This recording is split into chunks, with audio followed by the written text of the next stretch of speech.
Hey guys, welcome back to miles of smiles India.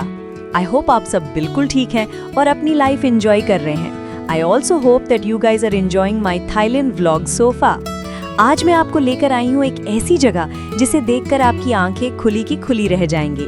हम पहुँच चुके हैं सैंक्चुरी ऑफ ट्रूथ और वुडन कैसल। ये सिर्फ एक मंदिर या कैसल नहीं है दोस्तों, बल्कि ट्रूथ ऑफ लाइफ यानी जीवन के सत्य को दर्शाने वाला एक म्यूजियम है। आप इसे एक बुद्धा कम हिंदू टेम्पल टाइप म्यूजियम कह सकते हैं, जहां आपको दोनों धर्मों की फिलॉसफी और कला का संगम मिलेगा। यहाँ 8 अलग अलग भाषाओं में गाइड मिलते हैं, जैसे Arabic, Korean, Chinese, Russian, Japanese और वियतनामीज। जनरली सेम लैंग्वेज के पहले और दूसरे बैच में 1 से 1.5 घंटे का गैप रहता है। हमारे ट्रैवल एजेंट ने हमसे प्रेफरेबल लैंग्वेज पहले से ही पूछ ली थी और ट्रिप वैसे ही प्लान किया था। हम एकदम टाइम पे पहुंचे थे जब इंग्लिश लैंग्वेज बैच की लाइन स्टार्ट हुई थी। जैसे ही आप इसके मेन एंट्रेंस पर पहुंचते हैं, आपको बहुत बड़ा पार्किंग एरिया दिखेगा। आई बिलीव यहाँ 200 से 300 कार्स और बसेस आराम से पार्क हो सकती है। यही मैं आपको एक बहुत काम की प्रो टिप देती हूँ, जो आपके बहुत पैसे और टाइम बचा सकती है। थाईलैंड में अगर आप खुद टिकट काउंटर की लाइन में खड़े होते हो तो बहुत इंतजार करना पड़ सकता है, लेकिन एक प्रो टिप ये है कि अगर आपका ड्राइवर आपके लिए टिकट्स खरीद रहा है तो उनके लिए एक अलग और फास्ट ट्रैक लाइन होती है। सो अपने ड्राइवर को जरूर बोलिए टिकट्स लेने के लिए।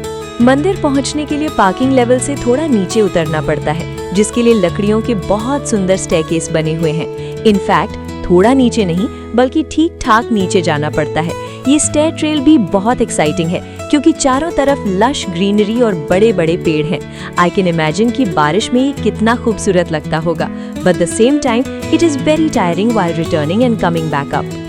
थाईलैंड में एक बात का हमेशा ध्यान रखें, if you are visiting any temple, your shoulders must be covered. Shorts या स्कर्ट्स हमेशा नीज तक होनी चाहिए।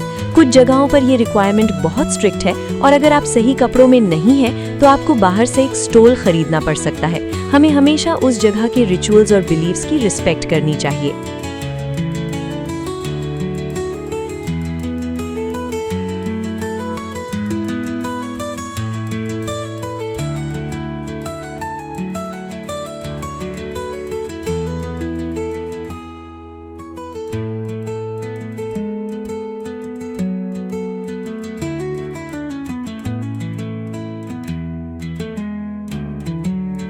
मंदिर के मुख्य ढांचे तक पहुंचने से पहले इनका एक वर्कशॉप आता है, जहां पूरे साल काम चलता ही रहता है। गाइड ने हमें बहुत डिटेल में समझाया कि मंदिर के सारे स्ट्रक्चर्स और बारीक नक्काशी इसी वर्कशॉप में तैयार होती है। All the people working here are working for long time and expert in their work. They are doing their craft with full dedication, which appears with the quality of work. जैसे ही आप इस museum के करीब पहुंचते हैं, इसकी भव्यता देखकर आप पूरी तरह स्टन रह जाएंगे। लगभग 105 मीटर की विशाल ऊंचाई वाला ये ढांचा दुनिया की सबसे ऊंची और अनोखी लकड़ी की इमारतों में से एक है। यहाँ की सबसे टेक्निकल और हैरान कर देने वाली बात यह है कि इस पूरे विशाल स्ट्रक्चर में एक भी मेटल नेल यानी लोहे की कील का इस्तेमाल नहीं किया गया है। इसके बजाय प्राचीन वुड जॉइनरी तकनीक का उपयोग किया गया है, जहां लकड़ी के हिस्सों को टंग एंड ग्रूव जॉइंट्स और वुडन बोल्ट्स के जरिए आपस में जोड़ा गया है। यहाँ की हर एक मूर्ति और पिलर हैंड कार्व्ड है, जहां आपको हिंदू और बौद्ध पौराणिक कथाओं के विभिन्न देवी देवताओं की मूर्तियां अलग अलग पोस्चर्स और मुद्राओं में देखने को मिलेंगी। इसकी आर्किटेक्चरल ब्यूटी वाकई नेक्स्ट लेवल है और यही वजह है कि यहाँ साल भर दुनिया के अलग अलग देशों से हजारों टूरिस्ट्स खिंचे चले आते हैं। ये सिर्फ एक मंदिर नहीं है दोस्तों, बल्कि ट्रूथ ऑफ लाइफ यानी जीवन के सत्य को दर्शाने वाला एक म्यूजियम है। आप इसे एक बुद्धा कम हिंदू टेम्पल टाइप म्यूजियम कह सकते हैं, जहाँ आपको दोनों धर्मों की फिलॉसफी और कला का संगम मिलेगा।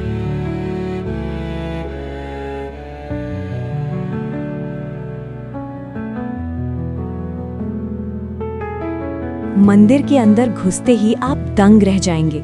यहाँ की आर्किटेक्चरल ब्यूटी के साथ साथ हिंदू देवी देवताओं की बहुत सारी मूर्तियाँ अलग अलग मुद्राओं में मौजूद हैं। यही नहीं, आप देखेंगे कि थाईलैंड में हाथियों को बहुत रिस्पेक्ट दी जाती है। इनफैक्ट इस म्यूजियम में आपको जगह जगह छोटे और बड़े बहुत ही सुंदर डेकोरेटेड एलिफेंट्स दिखेंगे। सबसे अच्छी बात यह है कि ये सभी बहुत अच्छी तरह मेंटेन किए गए हैं। जब आप सैंक्चुरी ऑफ ट्रूथ के अंदर कदम रखते हो, it feels like you've stepped into another dimension। Museum के एक तरफ समंदर है जहां लगातार उठती हुई सी वेव्स इस जगह को और भी मेमोरेबल और मेस्मराइजिंग बना देती हैं। लहरों की आवाज और इस लकड़ी के महल का नज़ारा वाकई रूह को सुकून देता है। यहाँ गाइड हमें लकड़ियों की नक्काशी दिखाते हुए जीवन का एक गहरा सच समझाते हैं। वो बताते हैं कि हमारी उत्पत्ति 7 क्रिएटर्स यानी 7 निर्माताओं से हुई है। Heaven, earth, father, mother, moon, sun and stars. Guide हमें याद दिलाते हैं कि हमें इन शक्तियों का हमेशा शुक्रगुजार होना चाहिए जो हमें जीवन देती हैं। मंदिर के अलग अलग हिस्से 4 एलिमेंट्स को दर्शाते हैं जो बताते हैं कि दुनिया की हर संस्कृति और धर्म का रास्ता अलग हो सकता है, पर असलियत में ह्यूमैनिटी और स्पिरिचुअलिटी की भाषा सबके लिए एक ही है। गाइड ने एक बहुत ही गहरी बात कही, इम्पर्मनेंस यानी नश्वरता। हमारी लाइफ भी बर्थ, डीके और रीबर्थ का एक साइकिल है। यहाँ कुछ भी परमानेंट नहीं है। अंत में सिर्फ हमारे कर्म ही हमारे साथ चलते हैं। तो दोस्तों, ये था हमारा सैंक्चुरी ऑफ ट्रूथ का एक्सपीरियंस। चाहे आप आर्किटेक्चर पसंद करते हो या हमारी तरह फैमिली के साथ रिलैक्स्ड पेस पर घूमना चाहते हो, ये एक यादगार एक्सपीरियंस है। लाइफ इसी तरह की मेमोरीज के बारे में है ना?